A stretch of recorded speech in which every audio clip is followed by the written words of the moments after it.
औरंगजेब रहमतुल्लाहि अलैह ने 4 मंदिर को दान किया था। 4 मंदिर को, उज्जैन की मंदिर और गुवाहाटी की कामाख्या की मंदिर और बनारस की शिव मंदिर, उनको दान किया था। चूंकि राजा थे वो और इतने नेक और ईमानदार बादशाह इस जमीन के ऊपर गुजरा है।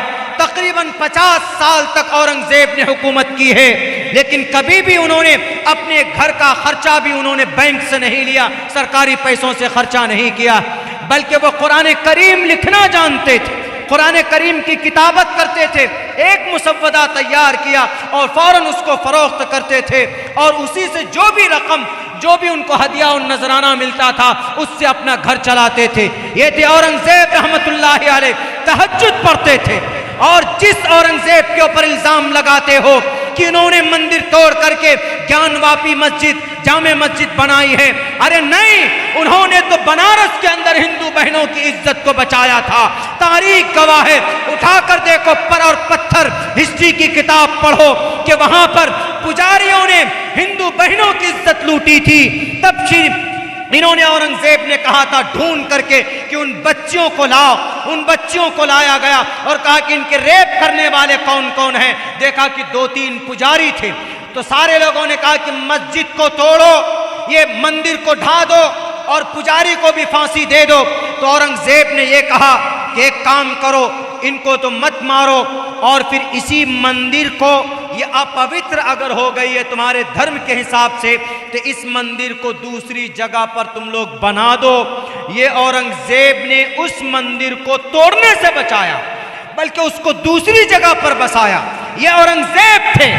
गलत तारीखें पेश करते हो और खामखा की बातें करते हो। तारीख नहीं मालूम है तो पढ़ा करो, भारत के अंदर इंडियन हिस्ट्री को पढ़ा करो, इंसाइक्लोपीडिया को पढ़ा करो, तो इतिहास पता चलेगा तुम्हारे कि इस मुल्क के अंदर हम जिन टोपी और दाढ़ी वालों को मारते हैं, इनकी क्या कुर्बानी रही। ये तो वक्ती तौर पर 5 साल के लिए कुर्सी में बैठते हैं, तो ये किसी कमजोर के घर को बुलडोजर से तोड़ देते, किसी लाचार निहत्थे और बेबस इंसानों को अपना रौब जमाने के लिए सीएम, मिनिस्टर, मंत्री ऑर्डर देता है कि तुम फला के घर को बुलडोजर से बुलडोज कर दो, डेमोलिश कर दो, ताकि मेरा रौब बरकरार रहे। निहत्थों पर लाठी चार्ज करते, उनके घरों को उजाड़ देते। अभी मुंबई मीरा रोड के अंदर जो लोग बेचारे मजलूम थे, उन्हीं की दुकान को बुलडोज किया गया। और जो जालिम था और जो बुत परस्त थे, जो खुदा के नास्तिक थे, जो अपने ईश्वर के खिलाफ जिंदगी गुजारते हैं, सिर्फ एक शराब के नशों में तुम्हारे नारे लगते, एक शराब की थैलियों में तुम अपने ईमान को बेच देते हो, एक शराब की थैली में तुम अपने शास्त्रों का सौदा करते हो। शास्त्रों में कहीं नहीं लिखा कि जानवरों को मारो, जानवरों को बचाने के लिए इंसानों को मारा जाए, जानवरों की रक्षा के लिए मासूम इंसानों को बचाया जाए, मासूम इंसानों को मारा जाए, उसकी हत्या की जाए, मना किया है। साफ साफ लफ्जों के अंदर शास्त्रों में कहा गया है कि ऐसा नहीं होना चाहिए। इंसान बड़े ही इज्जतदार, रेस्पेक्टेबल ये प्राणी है, इनकी इज्जत होनी चाहिए, इनका सम्मान होना चाहिए। बहरकैफ अपनी ताकत का नाजायज इस्तेमाल करते हैं लोग, किन पर? गरीबों पर। लेकिन जिब्राइल अमीन, ताकत के मालिक हजरत इब्राहिम कहते हैं कि जिब्राइल, मैं तुम्हारी ताकत का मिसयूज, हालांकि मिसयूज नहीं था वहां पे, अगर जिब्राइल अपनी ताकत के जरिए से, अपने पर के जरिए से अगर इब्राहिम को बचाते तो वो उनकी ताकत का मिसयूज नहीं होता, बल्कि मदद होती वहां पर। लेकिन पता है क्या कहा हजरत इब्राहिम ने? हजरत इब्राहिम ने कहा कि जिब्राइल, मैं जानता हूं तुम अल्लाह के सबसे महबूब और सबसे बड़े फरिश्ते हो। मुझे पता है कि दुनिया की सारी बुलडोजर की ताकत एक तरफ और तुम्हारी ताकत एक तरफ। सारे बुलडोजर, ये जितने भी लाल पीले लाल बुजक्कर है ना, ये जितने भी लोग बुलडोजर दिखा करके डेमोरलाइज करते, एहसास कमतरी का शिकार करवाते हैं। इस देश के अंदर खौफ और का माहौल पैदा करते हैं। इन सब के लिए पैगाम है जिब्राइल अमीन का। उनकी ताकत का इस्तेमाल कैसे होता है? हजरत इब्राहिम ने कहा कि जिब्राइल सब्र करो, मुझे तुम्हारी ताकत की मदद की जरूरत नहीं है, सिर्फ इतना बता दो कि मेरा अल्लाह मुझे देख रहा है कि नहीं देख रहा, मेरा खुदा उनको मालूम है कि नहीं है कि मैं आग में डाला जा रहा। तो हजरत जिब्राइल ने कहा कि अल्लाह सब कुछ देख रहा है, अल्लाह को सब पता। उन्होंने कहा कि जिब्राइल तो तुम हट जाओ, आज मैं मेरी मदद मेरा अल्लाह देख रहा है, वो क्या चाहता है मैं वो देखना चाहता हूं। अगर अल्लाह यकीनन मुझसे मोहब्बत करते, अल्लाह को यकीनन अगर अल्लाह मुझसे मुझे काम के लिए चुना है तो अल्लाह मुझे कभी जाय नहीं करेगा।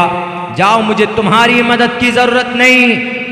दुनिया वालों याद रखना, जिब्राइल एक तरफ हो जाते, हजरत इब्राहिम को डालकर मशीन में फेंका जाता।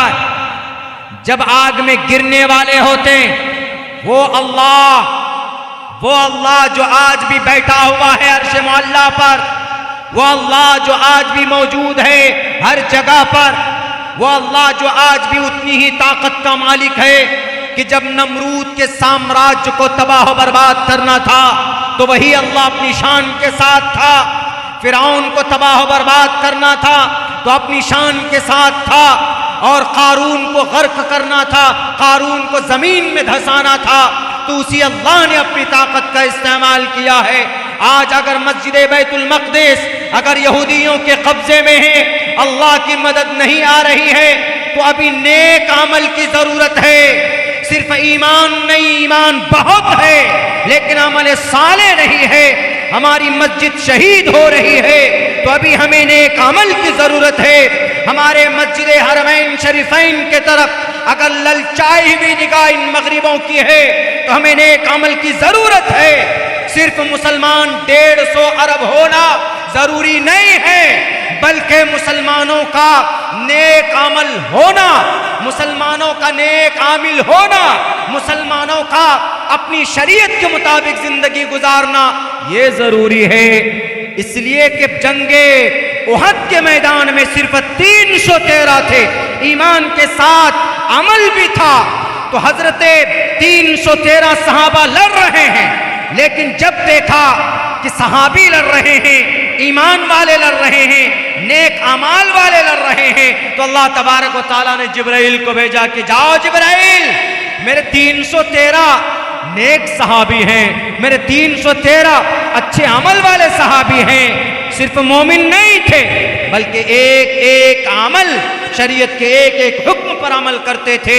अल्लाह ने आसमान से कई हजार फरिश्तों की झुंड भेज दी जिब्राइल अमीन के साथ, इन 313 लोगों के साथ, कुफ्फार और मुशरिकीन मक्का के साथ उनकी मदद की गई। वहां पर नेक अमाल यानी कोई भी काम शरीयत के खिलाफ नहीं थी उनकी, तो अल्लाह की मदद आई। आज अल्लाह की मदद नहीं आ रही। आज हमारी मस्जिद शहीद करके, हमारी मस्जिदें शहीद करके पत्थरों की मूर्तियों को खुदा बनाया जा रहा है। हमारे मसाजिद के ऊपर 1967 से इन शराबी कबाबी यहूदियों का कब्जा, इन जुडाइज्म का कब्जा है। और दूसरी मस्जिद टारगेट पर है, हैदराबाद की मक्का मस्जिद और कई मसाजिद। मुसलमानों, अगर आपके नजरों के सामने में अगर आपकी मस्जिद शहीद की जा रही और आपकी मस्जिद को बुलडोज करके वहां पर मनादिर तामीर किए जा रहे हो, तो सिर्फ ये है कि हमारे आमाल बद का नतीजा है कि अल्लाह हमारे आमाल बद की वजह से इन जालिम बादशाहों को आपके ऊपर मुसल्लत कर दिया। क्या मुसलमानों, सूद से नहीं बचोगे, शराब से नहीं बचोगे, जुए से नहीं बचोगे, चुगलखोरी से नहीं बचोगे, और नमाज को पाबंदी से जब तक नहीं पढ़ोगे, और फिर शादियों के अंदर में जहेज से नहीं बचोगे, गीबत से नहीं बचोगे, पाबंदी से रोजा नहीं रखोगे, ज़कात नहीं दोगे, चुगलखोरी करते फिरोगे, शरीयत का जनाजा निकालोगे, शिर्क से तुम्हारा ईमान पाक नहीं होगा, ताज़िया से नहीं बचोगे, और फिर शराब जैसी गंदी चीज से नहीं बचोगे, इन तमाम गुनाहों से अगर तुम नहीं बचे तो फिर इन लाल बुजक्करों को बुलडोजर लेकर तुम्हारी मस्जिदें भी शहीद होंगी और तुम्हारे मदारिस में भी ताले लगेंगे। यह अल्लाह के तरफ से ऐलान है। हमारी गलती है, हमारे आमाल बद की वजह से ये हो रहा है। हम कहते हैं कि जी मोदी जी, योगी जी, फलां जी, क्या मोदी जी ने नमाज पढ़ने से मना किया है? क्या योगी जी ने कहा है कि तुम रोजा मत रखो? क्या हेमंत बिश्व शर्मा ने कहा है कि तुम ज़कात मत दो? क्या मोदी जी ने बिल पास किया है कि मुसलमानों के लिए सूद खाना जरूरी है? क्या योगी जी ने कहा है कि नौजवानों को शराब पीना जरूरी है? नहीं कहा है ना। क्यों कर रहे हैं मुसलमान ऐसा? हमारे आमाल बद की वजह से अल्लाह सज़ा दे रहा है मासूमों को, उनको सज़ा मिल रही है और हमारी मस्जिदें शहीद की जा रही, हालांकि ये जानते हुए कि बेजान है। पत्थर या कब्र ये सब बेजान है। बेजान चीज की इबादत नहीं की जाती, ये बात समझ लीजिए। बेजान चीज की कभी भी पूजा नहीं की जा सकती, कभी भी उसकी भक्ति नहीं की जा सकती। शिर्क है, गुनाह है।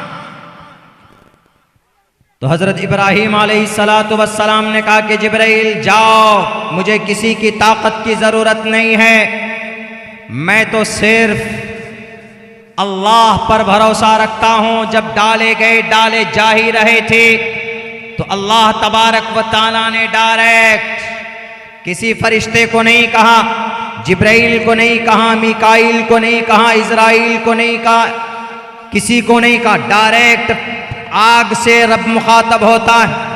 कुल्ना या नारु कूनी बरदन व सलामन अला इब्राहीम, ए आग, डायरेक्ट इसको बोलते हैं अल्लाह सर्वशक्तिमान, देव महान, इन्नल्लाह अला कुल्ली शैइन कदीर, वो अल्लाह जो हर चीज पर कादिर है।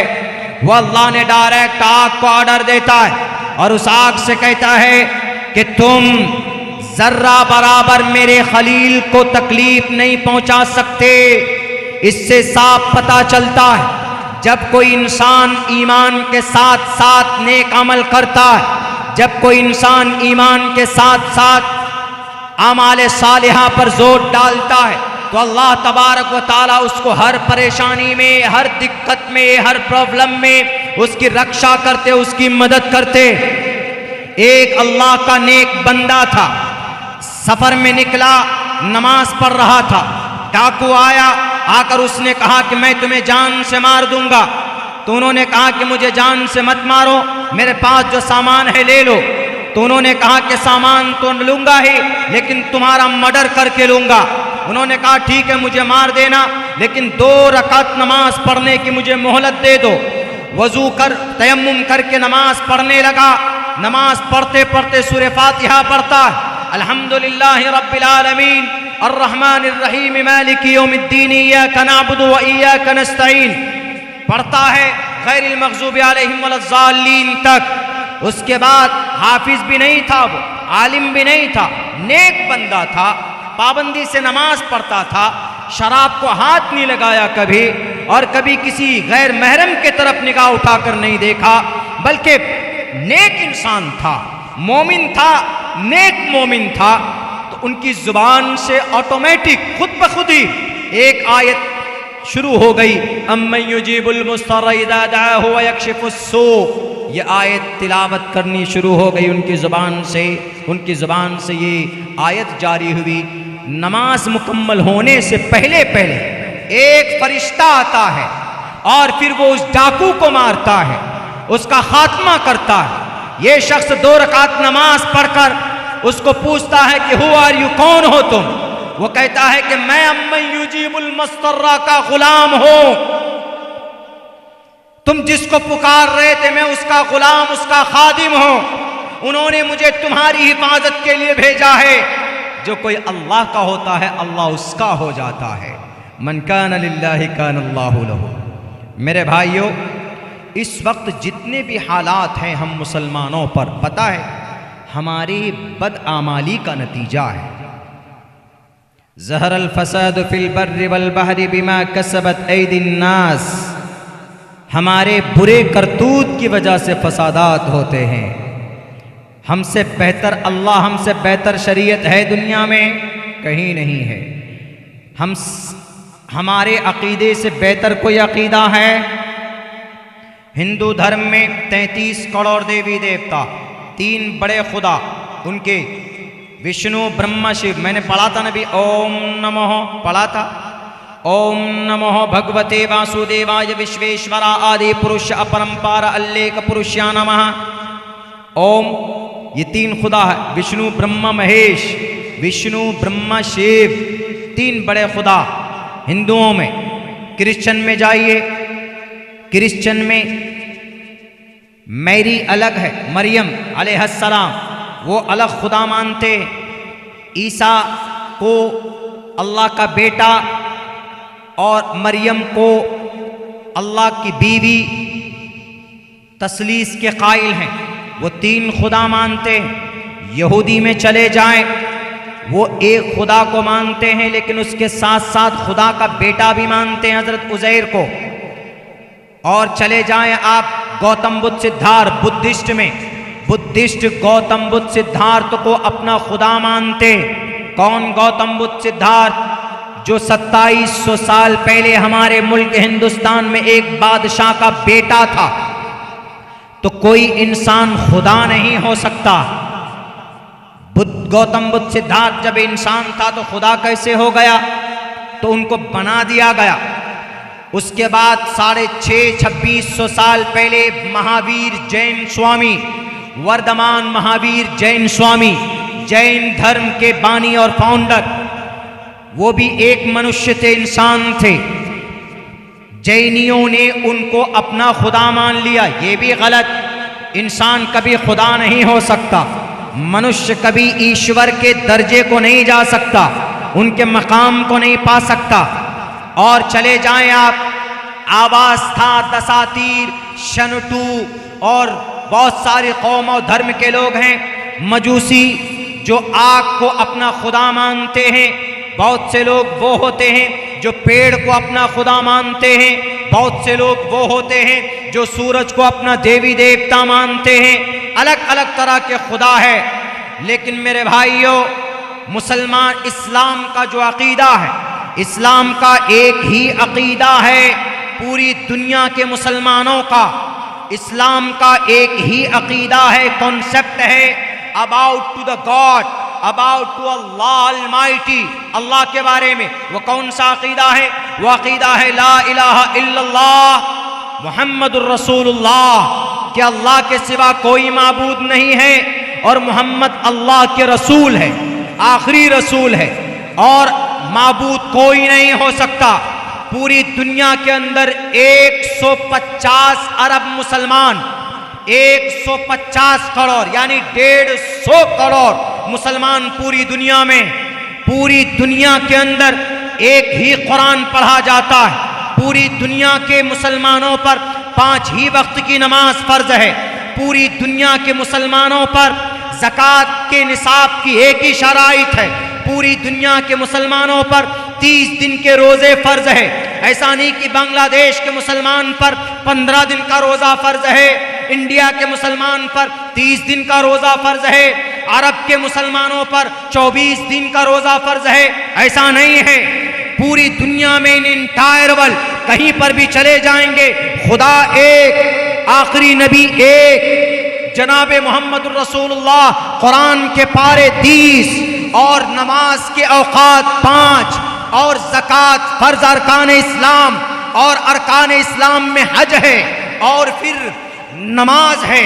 ये सारी चीज़ें दुनिया का कोई और धर्म मुझे दिखा दे, नहीं दिखा सकता। हमारे भारत के अंदर हमारे सनातन धर्मी भाई, हिंदू भाई, 33 करोड़ खुदा है। मुसलमानों का एक खुदा, खुदा एक होगा कि 2? हमारे भारत के अंदर, इंडिया के अंदर अगर 2 प्राइम मिनिस्टर हो जाए तो ये मुल्क चल सकता है? नहीं चलेगा। एक तरफ मोदी जी खींचेंगे और दूसरी तरफ अमित शाह जी को बना दो ये प्राइम मिनिस्टर साहब, दूसरी तरफ से वो लड़ाई करेंगे। एक प्राइम मिनिस्टर कहेगा कि भाई हम ये कानून लाना चाहते, दूसरा प्राइम मिनिस्टर कहेगा कि नहीं भाई हम ये कानून लाना चाहते। समझिए इस फार्मूले को, जब एक देश में एक प्राइम मिनिस्टर ही होगा तो एक दुनिया का एक ही खुदा होगा, दो खुदा नहीं हो सकता है। अल्हम्दुलिल्लाह, we are proud to be a Muslim. हमें गर्व है इस बात पर कि हम एक अल्लाह को मानते हैं, उस अल्लाह को जो हर जगह पर है, जो हर किसी को देखता है, जो ताकतवर है, जो मदद करता है, जो रहमान है, जो रहीम है, जो कहार है, जो गफ्फार है, जो वदूद है, जो सत्तार है, जो जब्बार है, जो मुतकब्बिर है। ये वो अल्लाह की सिफात है, वो अल्लाह को हम मानते हैं और हम इस एक अल्लाह के अलावा किसी और खुदा को हम नहीं मान सकते। क्यों? इसलिए कि इस्लाम में जायज नहीं है। इसलिए हम सच्चे धार्मिक हैं। क्यों? क्योंकि हमारा कुरान जो कहता है हम उसी पर अमल करते हैं। हमारे इस देश के अंदर हमारे सनातन धर्मी भाई भी बोलते हैं कि भाई हम धार्मिक हैं, अच्छी बात है। अगर हमारे हिंदू भाई धार्मिक बने तो बहुत अच्छी बात है, बनिए, लेकिन धार्मिक बनिए, शरारती मत बनिए, दंगाई मत बनिए। धर्म के नाम पर दंगे मत कीजिए, धर्म के नाम पर किसी इंसान को, किसी मनुष्य को कष्ट मत दीजिए, तकलीफ मत दीजिए। श्री रामचंद्र जी के नाम पर किसी की प्राइवेट प्रॉपर्टी को डैमेज मत कीजिए या सरकारी प्रॉपर्टी को डैमेज मत कीजिए। लोग बहुत मुश्किल से उसको सजाते हैं, बनाते हैं। धार्मिक का मतलब क्या? धर्म से मोहब्बत। धार्मिक का मतलब धर्म से मोहब्बत। मुसलमान अगर कहेगा कि भाई मैं धार्मिक हूं तो मतलब एक अल्लाह पर अकीदा है और 5 वक्त की नमाज पढ़ता है, ज़कात देता है अगर निसाब पर मुकम्मल उतर आया, हज भी करता है। सच्चा धार्मिक का यही मतलब है। हिंदू धर्म के अंदर भी यही पैगाम मौजूद है, लेकिन मेरे सनातन धर्मी भाई मानते नहीं हैं। वो सनातन धर्मी भाई नौजवान जो इन कुछ दंगाई हैं, वरना हमारे हिंदू भाई पुरअमन है। इस देश के अंदर हमारे तकरीबन 65% हमारे हिंदू भाई वो तशद्दुद को बर्दाश्त नहीं करते, पसंद नहीं करते। धर्म के बारे में क्या कहा? धर्मो रक्षति रक्षतः, संस्कृत है। अगर तुम धर्म पर अमल करोगे तो धर्म तुम्हारी हिफाजत करेगा। मतलब अगर तुम अच्छी बातों पर चलोगे, नेक काम करोगे तो तुमको कोई नुकसान पहुंचेगा? कोई नुकसान नहीं पहुंचेगा। जैसे मुसलमान है, नमाज पढ़ेगा, शराब नहीं पिएगा, जिना नहीं करेगा, सुन्नत के मुताबिक जिंदगी गुजारेगा, तो कभी बताइए इस मुसलमान को कोई दिक्कत, कोई परेशानी हो सकती है? नहीं हो सकती। जब नमाज पढ़ेगा तो नमाज खुद जिम्मे लेता है। इन्नस्सलात तन्हा अनिल फाहशाइ वल मुनकर। अल्लाह का कुरान कहता है कि बेशक नमाज बेहयाई से, बुरी बातों से रोकती। पाबंदी से मुसलमान नमाज पढ़ेगा तो यकीनन बुराई से रुक जाएगा, शराब पीने से रुक जाएगा, जिना से रुक जाएगा, चोरी करने से रुक जाएगा। हर बुरी चीजें खत्म हो जाएंगी बिकॉज ऑफ नमाज। नमाज की वजह से। मेरे सनातन धर्मी भाइयों, मैं जानता हूं आप बड़े धार्मिक बनना चाहते।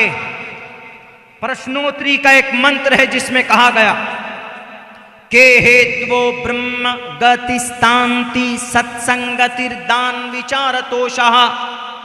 पता है इस मंत्र का क्या मतलब है?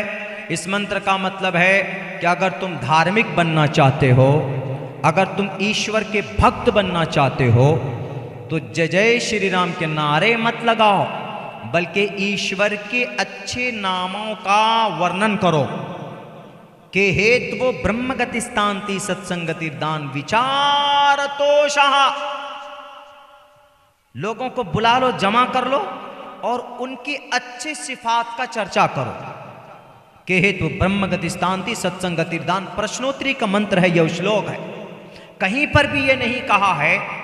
मुसलमान को ही ले लीजिए, अगर कोई मुसलमान सिर्फ ये सड़कों पर चलते हुए कहीं नारे तकबीर अल्लाहु अकबर सिर्फ नारा लगाता रहे, नमाज न पढ़े, शराब पीता रहे, जुआ खेलता रहे, नौजवान तो जिना में अपनी जिंदगी बर्बाद कर दे, शरीयत के खिलाफ सिर्फ नारा लगाता रहे, तो बता दीजिए हमारे उलमाए कराम बैठे हुए हैं, क्या नारा लगाने की वजह से he will enter the paradise? Not, वो कभी भी जन्नत नहीं जा सकता। He is not a Muslim only because of नारा। नारे से मुसलमान बनता है कोई नहीं, सिर्फ नारा नहीं। नारा अच्छी चीज है, वो नारा पहले जमाने में अल्लाह के नबी के जमाने में मैदान कारजार में लगाया करते थे नारा, उससे जोश आता है। तो ऐसे यहाँ पर भी नींद भी आती है तो नाजिम साहब लगा देते हैं कि भाई यहाँ जोश आ जाए, नारे तकबीर अल्लाहु अकबर। लेकिन इसका कुछ अलग मतलब भी इस देश में समझ लिया जाता है। नारे तकबीर अल्लाहु अकबर का मतलब जिहाद करो, कत्ल करो, मारो पीटो, गलत मतलब समझ लेता है। तो बैरक है, सिर्फ नारा लगाने से ना कोई मुसलमान बनता है, और सिर्फ नारा लगाने से ना कोई हिंदू बनता है, सिर्फ नारा लगाने से ना कोई मोहम्मदी बनता है, सिर्फ नारा लगाने से ना कोई राम भक्त होता है। ये सब के सब ढोंगी हैं, ये सब के सब कुर्सी इख्तिदार के पुजारी हैं, जो अपने अपने औबाश किस्म के लड़कों को शराब के नशे में उनको धूत बनाकर शराब पिला पिला कर सड़कों पर उतार देते कि जाओ नौजवानों, तुम शराब पी करके नारे बुलंद करो।